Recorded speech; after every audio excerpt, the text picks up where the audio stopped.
Oh. You can't jump anyhow.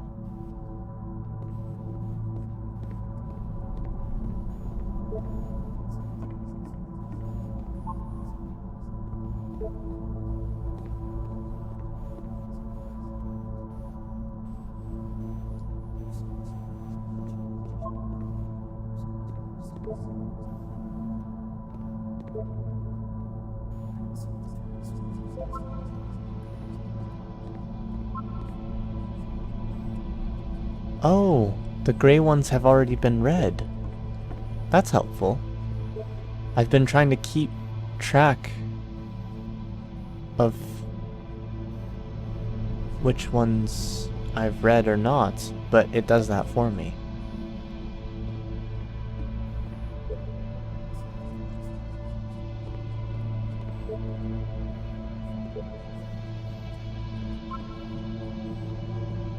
Huh. Yeah, nothing really means anything. And we'll all die someday. And some could even say this is all pretentious. But I don't care. I find it amazing. It's just not what you'd expect to be released.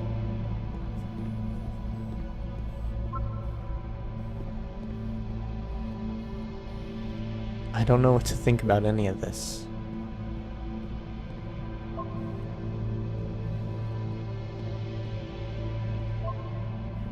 At the end of this level, we're going to see the puzzle again.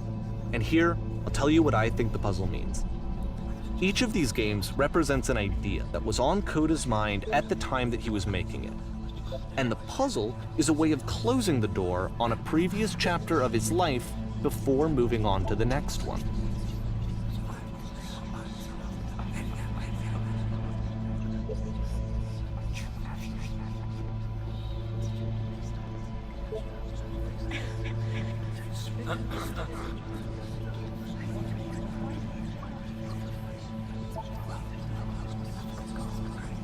In each of his games, after exploring a theme that, he might find difficult, Coda can then place this puzzle that he knows has a reliable solution, he understands exactly how it works, and so it gives him a simple mechanism for moving on.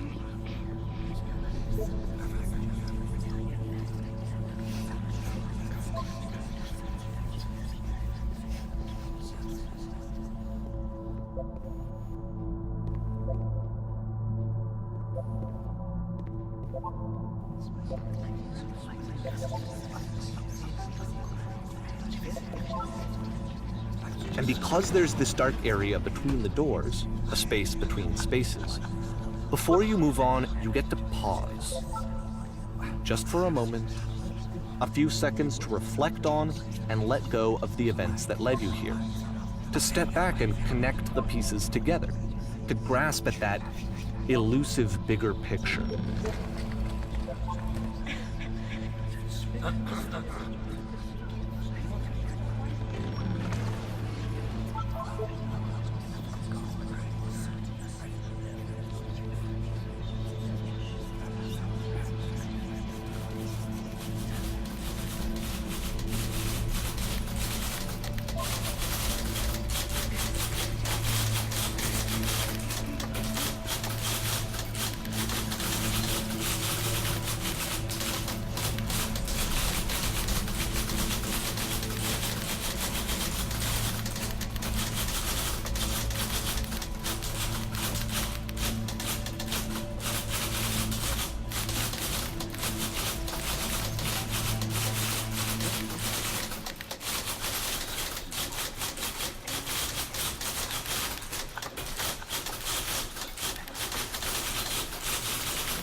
Okay, this one is tough. It's gonna kind of just spin its own wheels for a few minutes. Hang with it.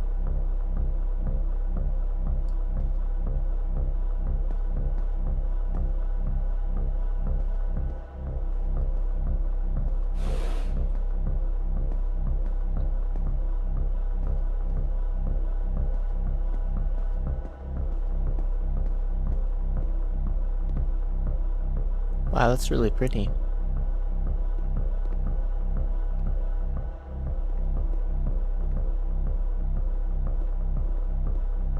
That's really cool.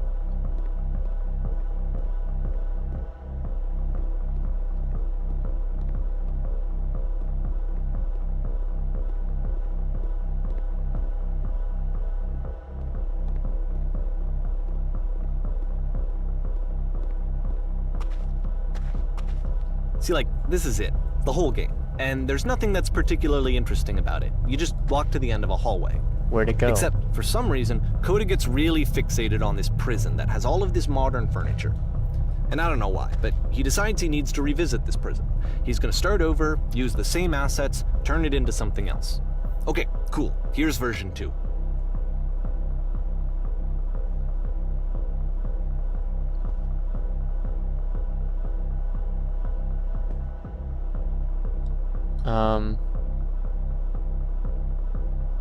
Huh. Well, obviously it would be a TV.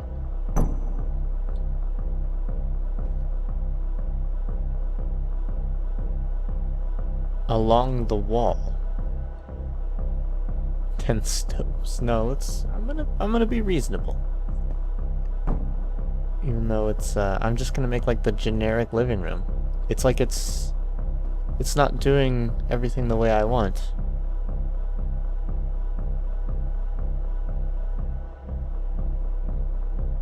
A skylight. But it's not gonna do that, is it? It's just gonna put a lamp.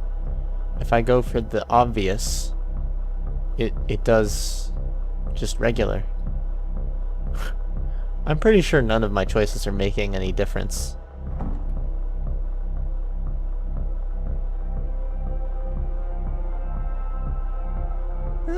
There's a bit more to this one, but still it's not really communicating anything. It's kind of just weird for weirdness' sake. What the fuck? So okay, he throws it out and starts over. This time he comes at the prison idea from a different direction. What if I don't want to?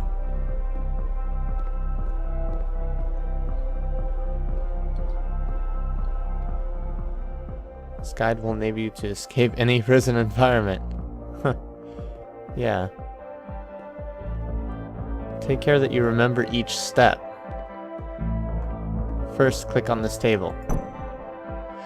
Now go over to the photo frame. Table, photo.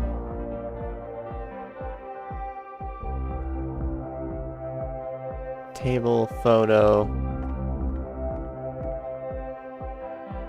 I assume it means this.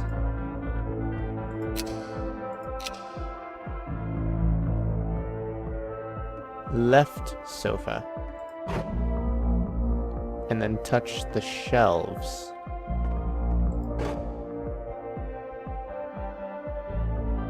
Return to the start to be taken back to your prison.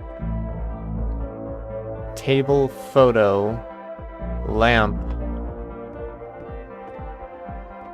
This is... Let me guess, it's not gonna work.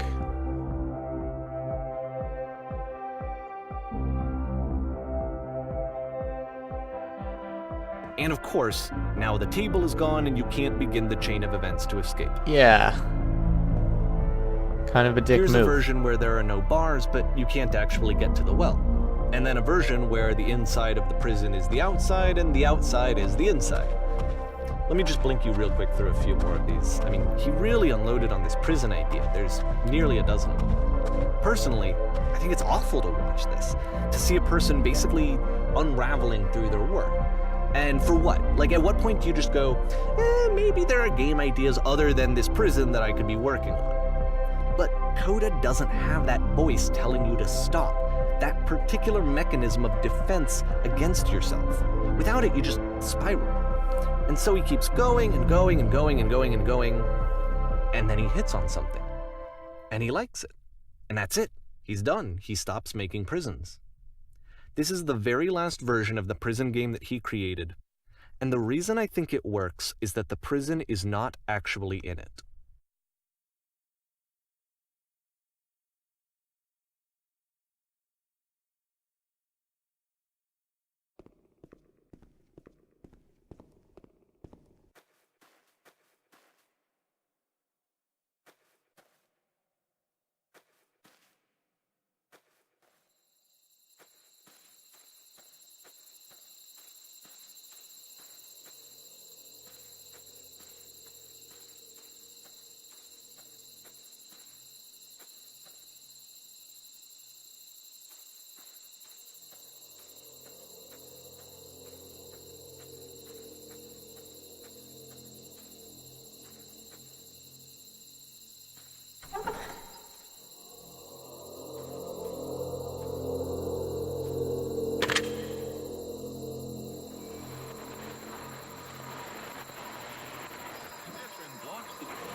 It's a conversation.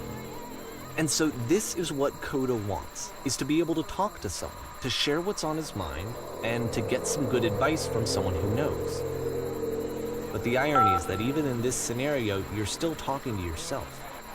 You know, all of these games so far are Coda talking to himself.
I can see why he considers this a fitting conclusion to the prison games. After all of the obsession and frustration, just to be told by someone you can trust that things are going to be okay. Wouldn't that be nice?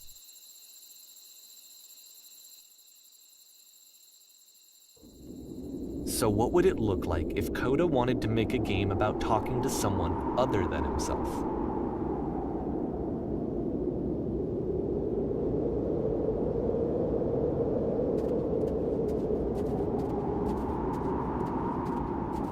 To me, this environment is meant to represent Coda's puzzle, with the two doors on either side and a dark transitional space between.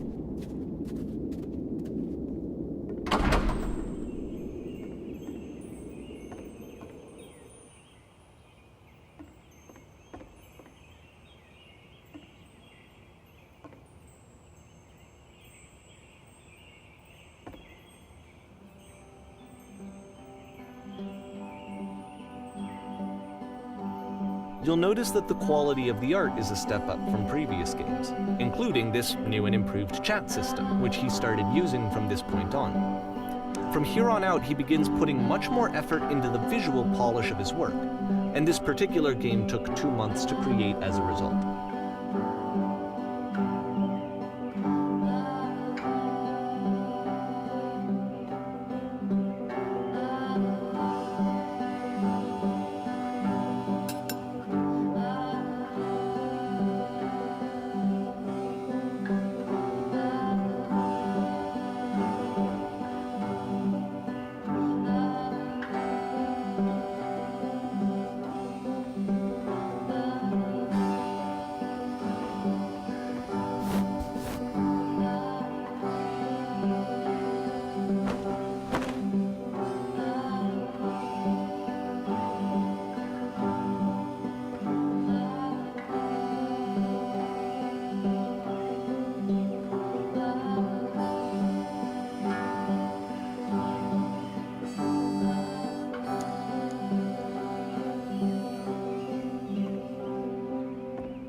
After the intense set of prison games, this house cleaning level almost feels like cleansing. It's the moment after a particularly difficult or traumatic experience where you just need to let it sit and digest inside of you, and eventually cohere into something meaningful.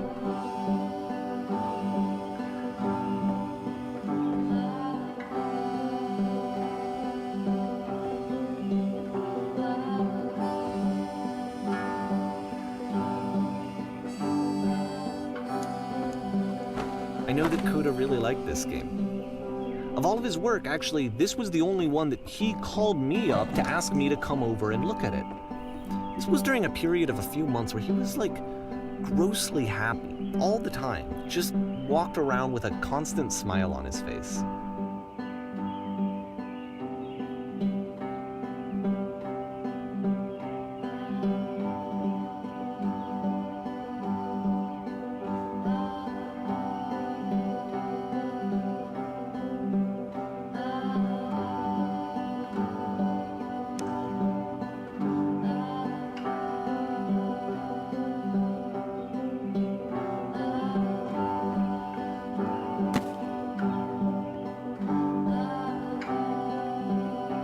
I'm glad he made this.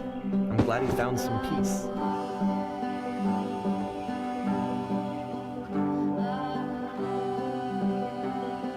But, of course, it can't last. The music stops, your companion is gone, it's time to leave. The door at the top of the hill is now open as well. Again, you can't stay in the dark space for too long. You just can't. You have to keep moving. It's how you stay alive.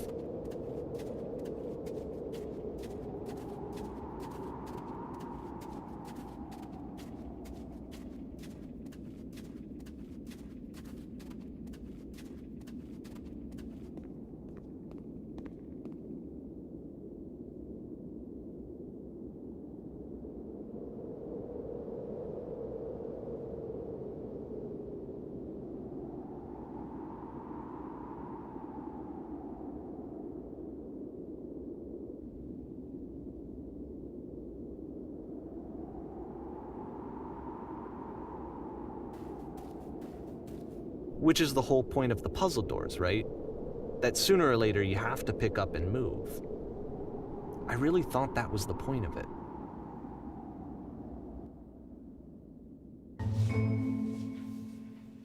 This one gets a bit goofy.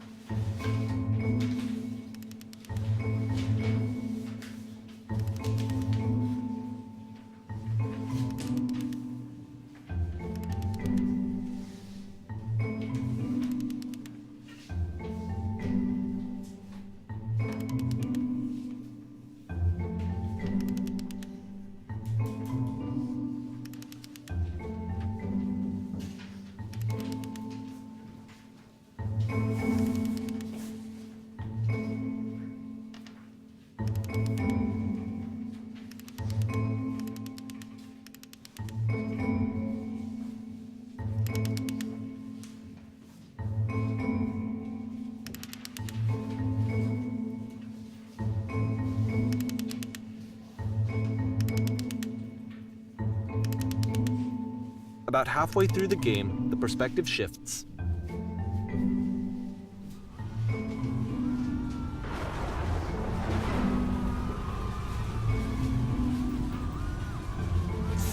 And you play as the teacher. And suddenly, you discover that your teacher is just as bigoted and afraid as you are. Oh, and also you can move around the classroom now.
fell pretty hard for this one.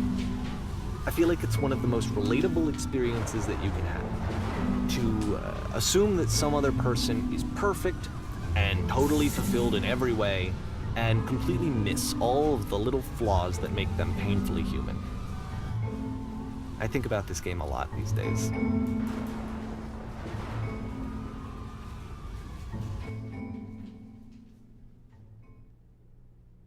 This one took a lot longer than all the others for Coda to make. It was 4 months between this and the last one. That's twice as long as it took him to make any other game before this, and it's not like it's particularly complex, so I remember I found that a little strange at the time.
The game ends with this eerie premonition of what's going to happen next in Coda's life.